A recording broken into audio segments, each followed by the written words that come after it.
Wait a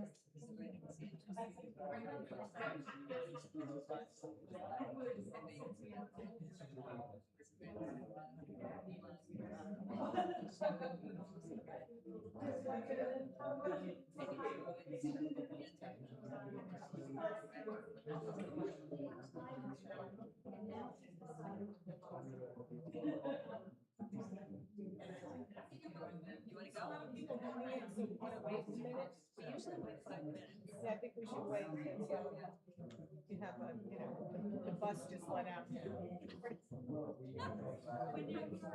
Whenever you think it's the right time. Diana.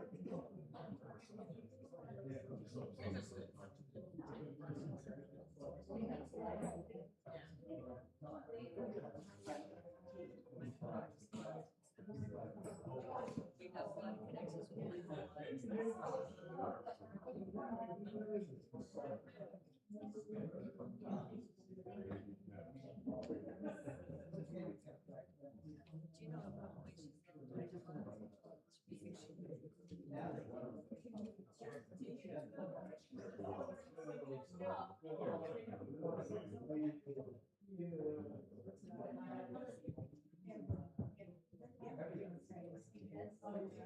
of connections with do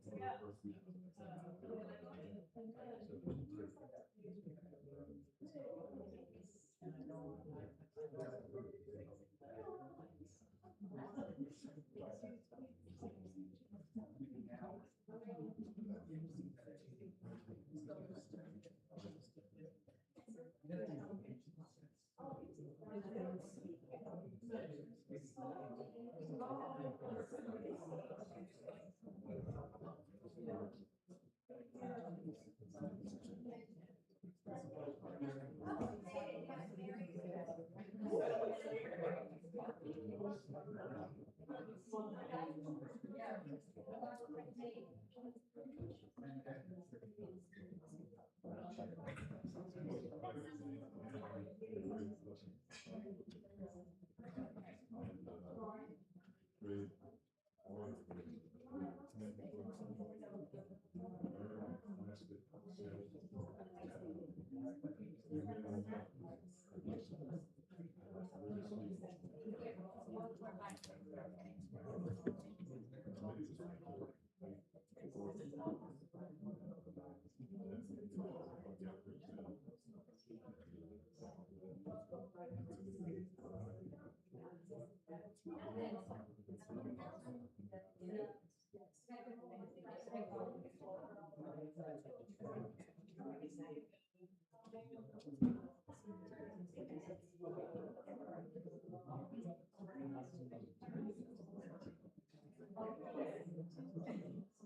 testing.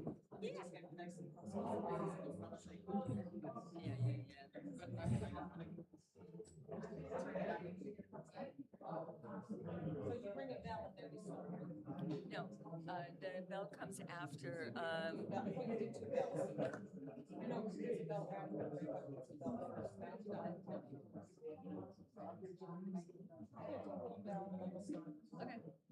Okay.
Welcome to the Unitarian Universalists of Southhold.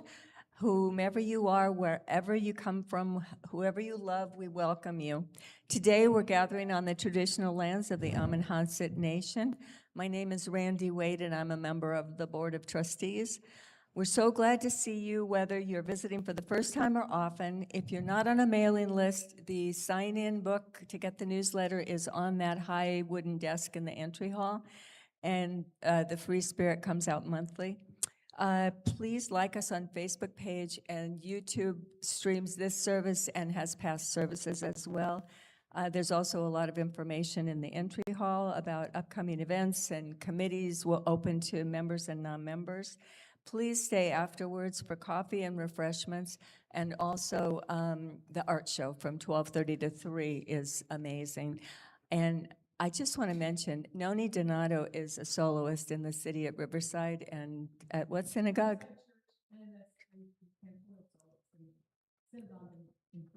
And a solo cantor, and we are so lucky she's on summer vacation.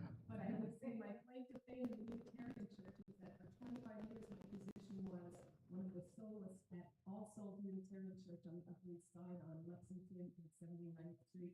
And that's my connection. I just love being there for all those years. It was an incredible music program. And I'm hoping that the third week in August, the organist from All Souls, who retired many years ago, Walter Klaus, will come here and play for me, and they will speak about All Souls Unitarian Church. Wonderful, wonderful. Yeah, anyway, we're so lucky. We're hoping she'll retire permanently. We keep encouraging this. Now,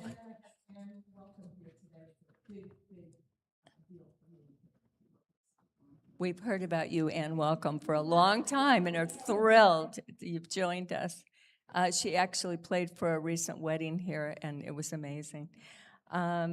So, wait a second, I'm going to give you just a couple of announcements. The art show, yoga Tuesday at 10:30. I walk out of it so relaxed. My hips are just completely different. And piano masterclass on Wednesday.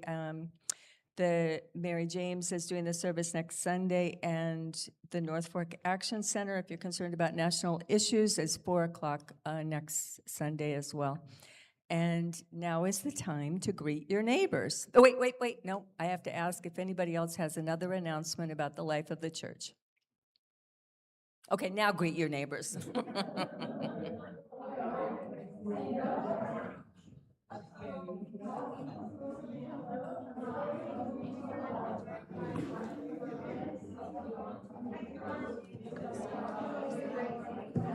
Yes, please.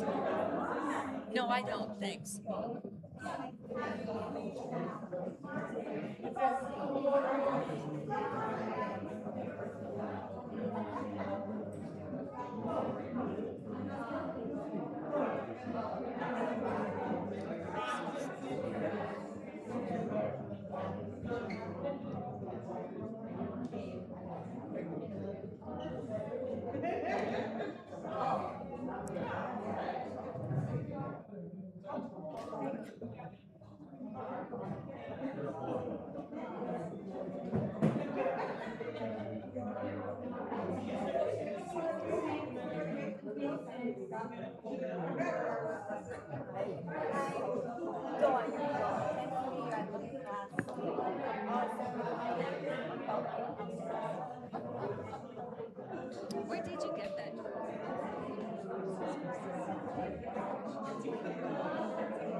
And now, please join us in the words as I light the chalice. At times,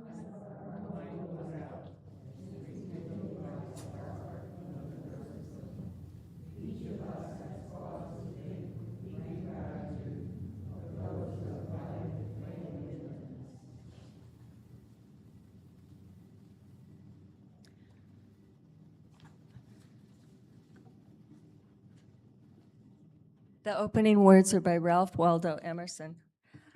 A person will worship something, have no doubt about that. We may think our tribute is paid in secret in the dark recesses of our hearts, but it will out. That which dominates our imaginations and our thoughts will determine our lives and character. Therefore, it behooves us to be careful what we worship, for what we are worshiping, we are becoming. Now, if everybody would turn to 15 in their hymnal, and if they stand as they are able, we will sing The Lone Wild Bird.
Let us say in unison, love is the spirit of this congregation and service its law. This is our great covenant to dwell together in peace, to seek the truth in love, and to help one another. You can stay seated as we'll sing this doxology.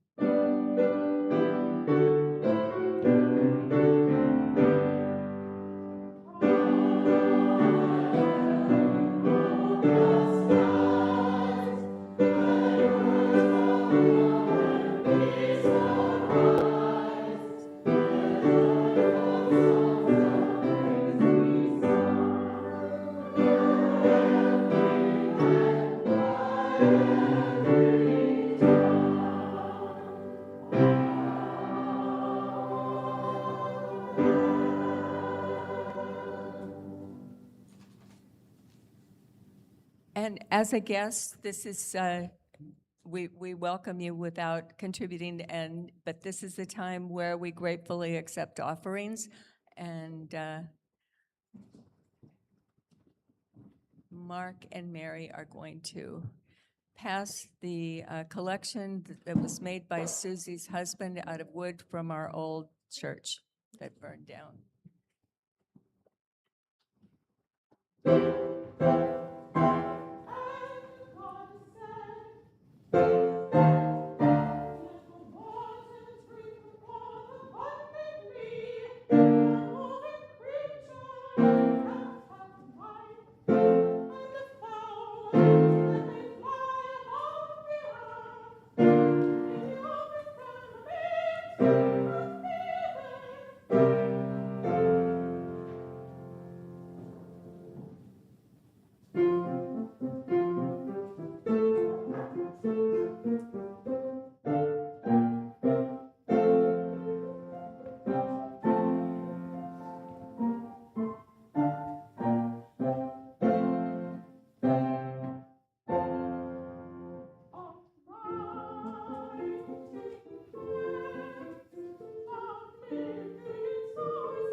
Thank you.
And this is the time when you are invited to come up and put a stone in the water for a joy or concern. And while you're coming up, I'll just say, this is in lieu of a standing ovation for the last piece.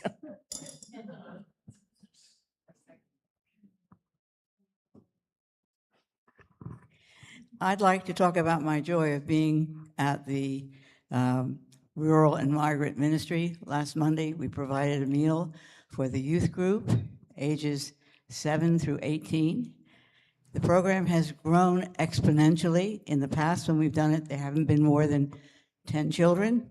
Last Monday, there were 27.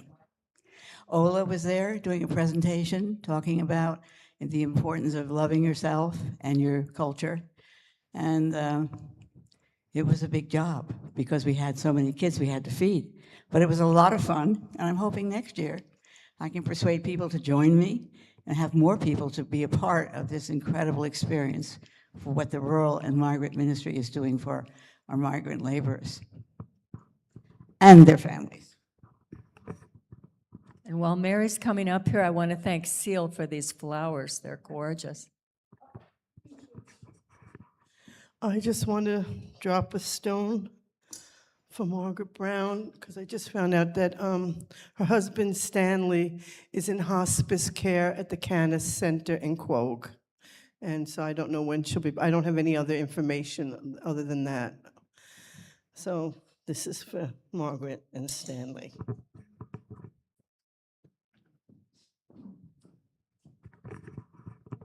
I just want to drop a stone of concern for the continuing crisis in Venezuela and asking everyone to keep them in your thoughts.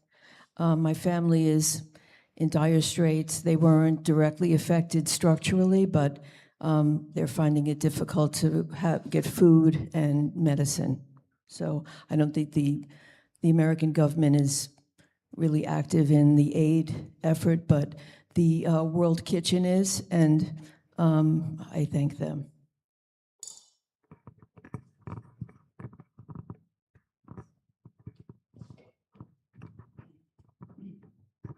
Thank you. I just want to drop a stone of joy to welcome my new granddaughter, who is named after my wife, Elizabeth, so little Elizabeth. May you experience much joy in life. I know you will. And her middle name is named after my mother, Margaret.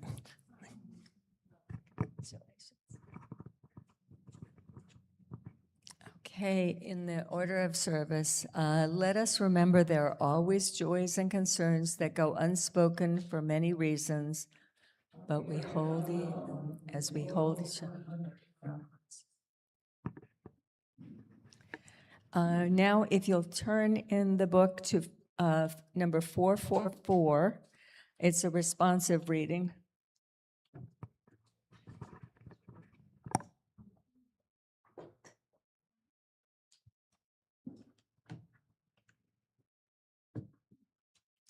This house is for the, if you could read the italics. This house is for the ingathering of nature and human nature.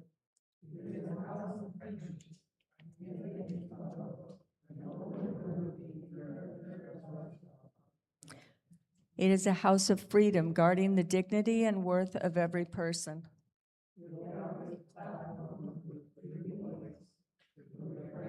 Both in times of security and danger, full and undivided conflict of opinion. It is a house of truth-seeking where scientists can encourage devotion to their quest, where mystics can abide in a community of searchers. It is a house of art, adorning its celebrations with melodies and ending. It is a house of prophecy, outrunning times past and times present in visions of growth and progress. This is a cradle of our dreams.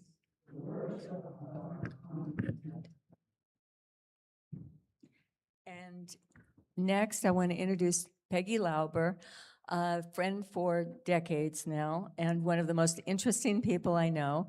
And there's an insert that gives you more details on just how interesting. And if you happen to go by, she manages as president of the North Fork Audubon, the most gorgeous property on the North Fork, which goes from the North Road to the Sound. And yesterday, if you drove by, which there's like no parking on the road for miles because they had such an amazing event there.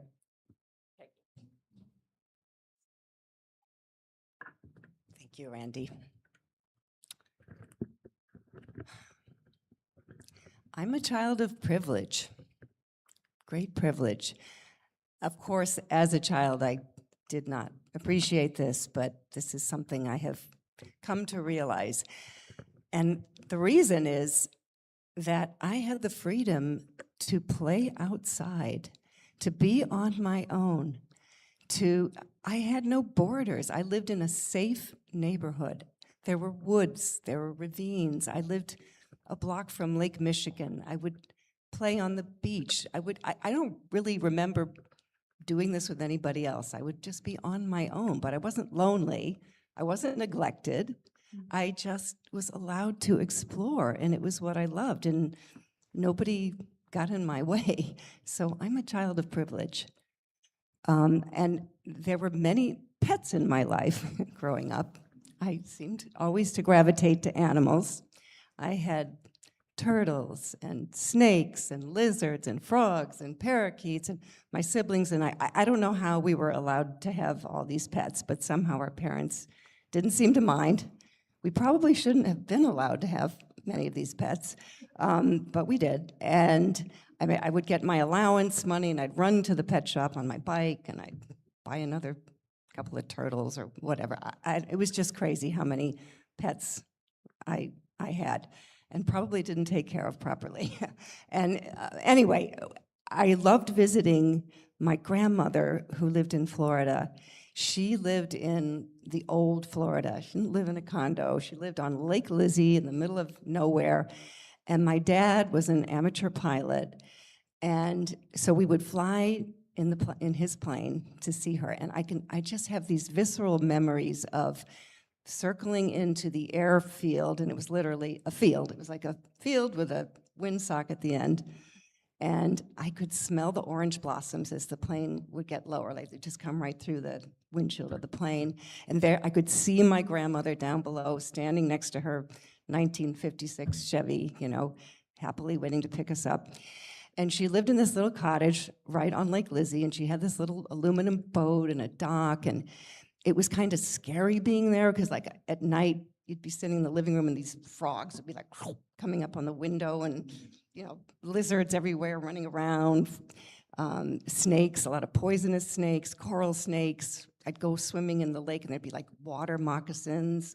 So it was like frightening, but like really intriguing at the same time. And I loved just, fishing off the dock for catching minnows and trying to catch catfish, whatever. So she was a big influence. And speaking of like wild pets that I shouldn't have had, at some point there was Gatorland in Florida, and I was actually allowed to buy a pet alligator and bring it home in the plane, and we'll just keep it in the bathtub in the back bedroom. Well, yeah, that poor alligator didn't last very long. I shouldn't have been allowed to have it, but anyway, so I was shaped by just this love of this tactile world that I got to live in. No cell phones in those days. Aren't we all so lucky that our child, I think I can safely say that except for my granddaughter there, our childhood, we didn't have to worry about social media and cell phones and all that stuff. So anyway, as an adult, I continue to have pets, dogs, cats, goats, horses, and now we have like one pet, a parrot, Rio, who kind of rules the house. Anyway, but I'm going to, speaking of wild and domesticated animals, I'm just going to throw out some kind of depressing statistics here. I don't know if you know author Carl Safina. He's a wonderful author. He lives in Setauket, actually. He's a naturalist, and he writes about nature a lot. He wrote Alfie and Me. And in Alfie and Me, he says, in the modern industrialized world, people annually kill roughly 50 billion chickens, 1.5 billion pigs, 300 million cattle, trillions of fish, and other aquatic animals. A few centuries ago, virtually all birds, mammals, and fishes were free-living beings in wild places. Now, humans, cows, pigs, and other domesticates make up 96% of all living mammals on Earth. Wild animals, 4%. And then, speaking of birds, a recent study from Cornell Lab of Ornithology showed that we have lost in North America over 3 billion wild birds since 1970. So that's 55 years, 3 billion birds. That's almost a third of the total population of birds. So, you know, we talk about enslaving people, but we don't talk about how we enslave animals. And, you know, I'm not going to go down that path right now, but it troubles me. And we've created this interdependence, and we somehow think that as people we have this dominion over animals. So I'm going to throw out a term here, Umwelt, U-M-W-E-L-T. It's a German term, and it means environment or surroundings. And in biology and philosophy, it's the part of the surroundings that an animal can sense or experience. So here's another book, An Immense World by Ed Yong, wonderful book. And he writes about the fact that with Umwelt, every living being is enclosed within its own sensory bubble, perceiving but a tiny sliver of an immense world. So while every Umwelt is limited, each one feels all-encompassing to those who experience it. So he said, you know, if you're a tick, for example, your sense is you're seeking warmth. You're seeking warmth, and that's all you're thinking about, right? And you just multiply that by every creature in the world, every living creature, plants, everything. As humans, our Umwelt is all we know. So we just mistake it for all there is to know. But it is certainly not all there is to know. It's just all we humans know, right? This is an illusion that every creature shares too. So the tick think that's all that they know, right? So we as humans tend to frame animals in terms of our own senses. And I think our Western culture and philosophy has taken the view that we humans are somehow intellectually superior to animals.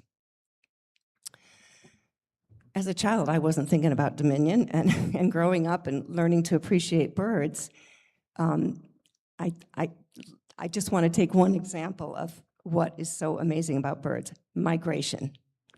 So we are so fortunate to live here on the North Fork. I think our percentage is much larger than 4% of wild animals that we have, right? We are so fortunate to be here. So I thought it would be fun to share just some fun facts about some birds that migrate through or breed here on the North Fork. So black-poll warbler. It's a little warbler. It's 0.4 of an ounce, and believe it or not, for a warbler, that's big. So these guys migrate from New England to South America. In early May, you'll hear them in the woods here, just for a few weeks. They're just kind of passing through, and they have this high-pitched, beautiful song. And this is just a stopover place for them. They can cover 1,700 miles in like 2 or 3 days. No problem. Baltimore Orioles, we have them in our backyard, don't we, Mimi?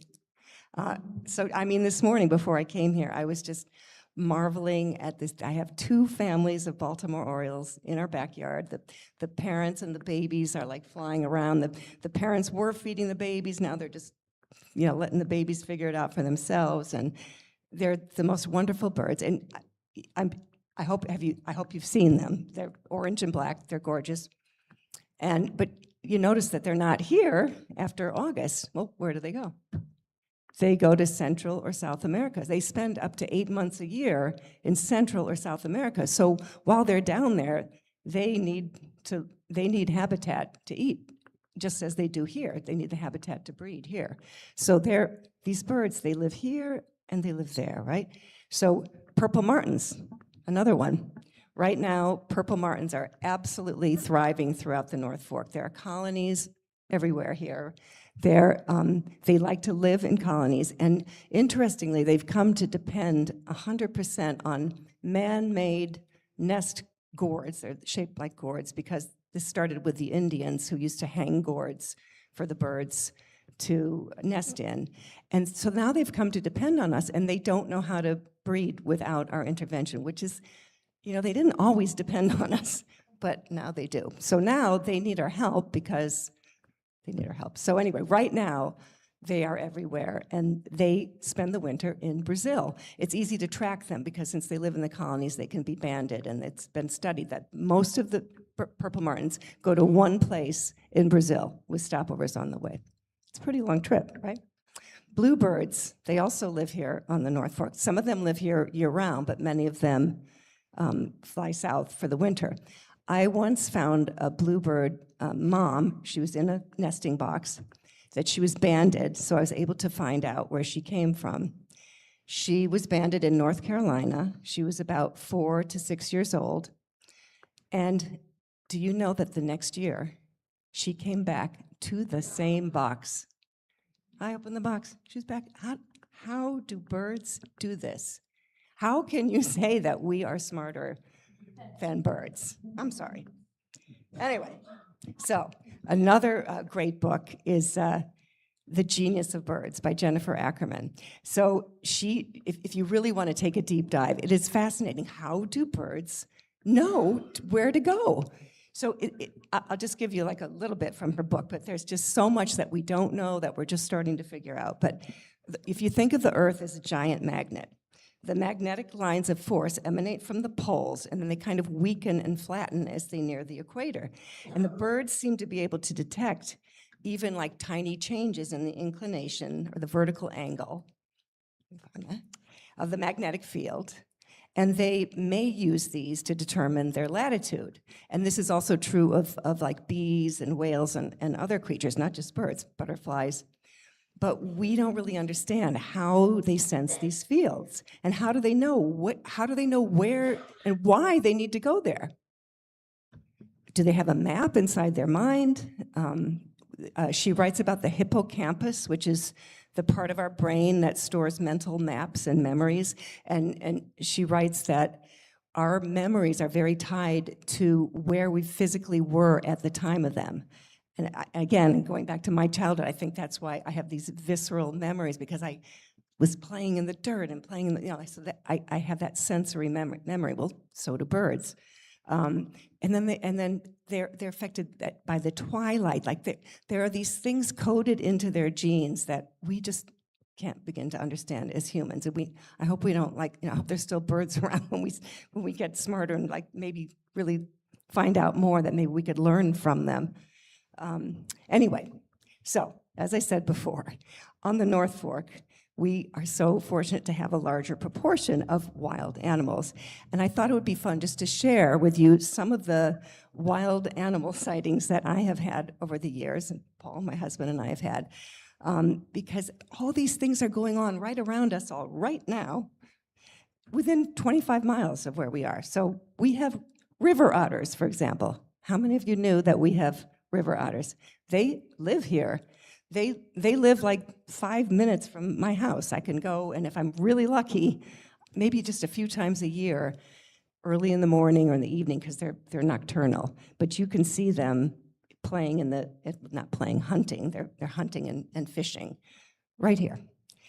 Woodcocks, okay, woodcocks. In the dead of winter, in February, when we're all like, everyone asks you, what do you do here in the winter? Right? In February, when you think, oh my God, there's nothing going on. Just go over to the field across from the Soundview Motel at like dusk. And there are woodcocks there doing their mating dance.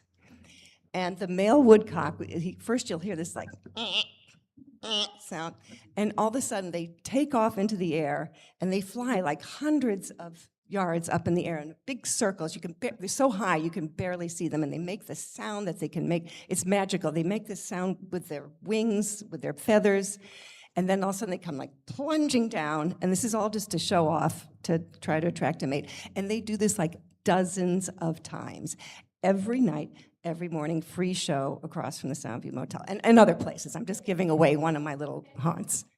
But snapping turtles, okay? One Saturday night, Paul and I went walking at Arshamamic Preserve, and we're up in the tower there, and there's like a pond. And we witnessed these snapping turtles mating, and this whole ritual, it like took about an hour. They're like swimming in perfect unison in slow motion. It was the most beautiful dance in slow motion. Just two big snapping turtles, and then I would say just Google it if you want to see what it like. You can find lots of fascinating videos about them. But right here, wood ducks. They're very secretive. They live in the woods and at this edge of the streams. And I remember once seeing this and they breed kind of early in the year, like in February, March. I remember seeing this wood duck, and they're very hard to see because they see you before you see them usually, but somehow I managed to, he didn't see me, probably because he was busy. I see him, the male, pluck this beautiful blade of grass, and the female's over there, and he just swam over to her in slow motion, just like presented it to her, and it was so beautiful. I just felt like I was witnessing something, really special. Long-tailed ducks and surf scoters, all the winter ducks that come here, they, again, just when we kind of are sad that our migrating birds are going south, there's migrating birds coming south to us from like the Arctic Circle because we're warm in the winter for them, And the long-tailed ducks are absolutely gorgeous, and I've watched flocks of them, and they have their own language that they do when they just little turns of their heads that I can tell that they are communicating with each other in some language that we don't understand. And then just all the wood thrushes and scarlet tanagers that are just finishing breeding here now and getting ready to head south, and the purple martins that I mentioned before. So I just want to share, like, one of the favorite things that I do at Audubon is to get to show, right now, we just did this, the purple martin babies, because right now the babies are in the nests, and they will be fledging probably within the next few weeks. And so we like to get the kids to come and see them, and you can lower the towers, and I can just literally reach in and take out a little baby purple martin, and I can put it in a child's hands. So, I mean, last week, here's this little boy, he's from Central or South America, where this bird is gonna go, and probably in like a month, this little bird that I put in his hand is gonna have to figure out by himself, because his parents aren't gonna help him, this little bird is gonna figure out by himself, no luggage, no GPS, no nothing, he's gonna fly to Brazil. He's free, that bird has no borders. That bird is gonna fly to Brazil, and here this little boy is holding it in his hands, and maybe this little boy his parents might only be able to go to that country if it was a one-way ticket, right? So it's just incredible. And just to hold that bird in your hand. So unfortunately, just as we fight here to protect remaining habitat on the North Fork, and that's been a pretty slippery slope, especially lately, we also have to think about the fact that where these birds spend the winter, there have been huge declines in their populations because of clear cutting of forests and loss of habitat in Central and South America. So at Audubon, we've done a lot of thinking about, what can we do to help? We have to think of the whole life of these birds, not just there are local birds, but they don't just belong to us. So we have been working to develop this partnership with an organization in Honduras where many of the birds, such as the Baltimore Oriole, that we know and love, spend the winter. So this organization is that we kind of zeroed in on is called Aves Honduras. It's a bird, it literally means birds of Honduras. And it's bird conservation through avatourism. So they are working with private landowners in that country to encourage them to not clear cut their land, to not go into cattle ranching, to not give in to the drug cartels, to keep their land preserved and turn it into a place that tourists can come and visit and experience the beauty of nature. And the landowners can profit by that. They can actually make a better living doing that. And they just need help to do that. And so this organization works with them. They find key threatened sites and areas, and then they have landowners that come to them and want their help. So anyway, so the idea is to conserve migratory birds along their routes between North and Central America. So we're really excited about that. And now, as you know, as we're zeroing in on August practically, and I get very sad in August because I know that the purple martins are going to be leaving really soon, and some of the colonies that we have right in Greenport and Orient that I check regularly to make sure the birds are okay. The babies will be fledging soon, and then for a few more weeks, the parents will be training the babies to hunt and to fly, and we'll see them, whole families like circling way up high overhead as the parents, because they're avian, they eat insects, avian insectivores, so they eat insects on the wing. That's how they eat. So they're training their babies to fly and to catch dragonflies mostly. So sometimes when I'm in August, I'll be swimming in the bay or even in my backyard, and I'll hear the purple martins. I hear them like, oh my God, they're flying overhead. And I tell you, to think that some of these birds, I might have held them in my hand when I was checking them. I might have held some of those babies in my hand. That gives me the greatest joy that I can imagine. Just to know that somehow, in some small way, I could just help shepherd these birds on their long journey. I mean, they know how to get there. They know how to get there. They just need to know that when they get there, maybe there'll be something for them to eat, and just to be able to help in that small way. Just it makes me feel that I'm still a child of privilege. Thank you.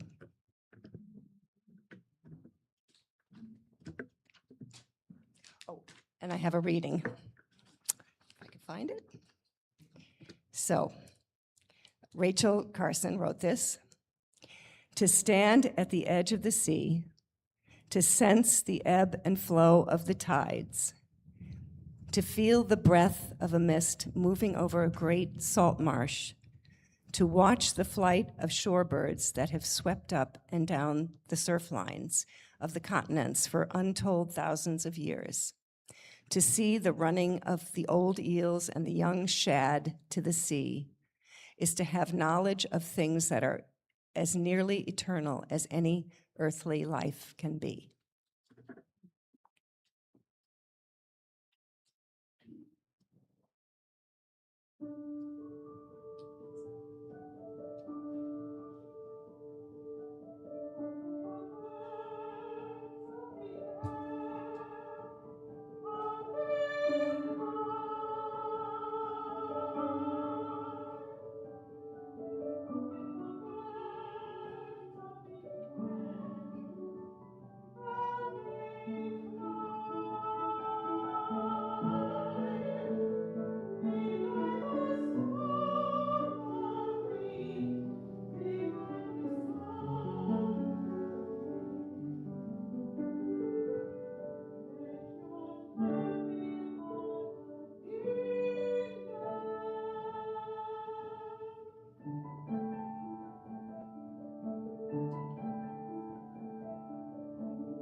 We don't have time for a silent meditation. I'm going to encourage you to stand as you are able for the final hymn 66.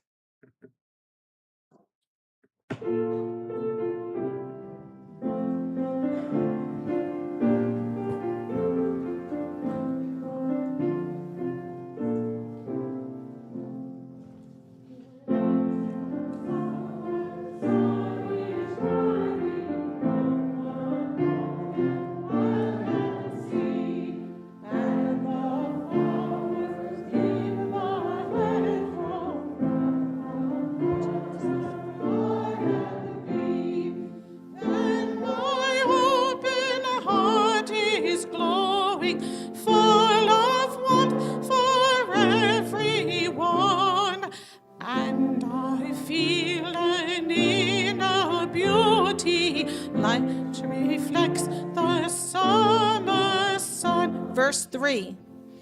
In the cool of summer evening, when the dancing insects play, and in garden, street, and meadow linger echoes of the day, then my heart is full of yearning, hopes and memories flood the whole of my being, reaching inwards to the corners of my soul.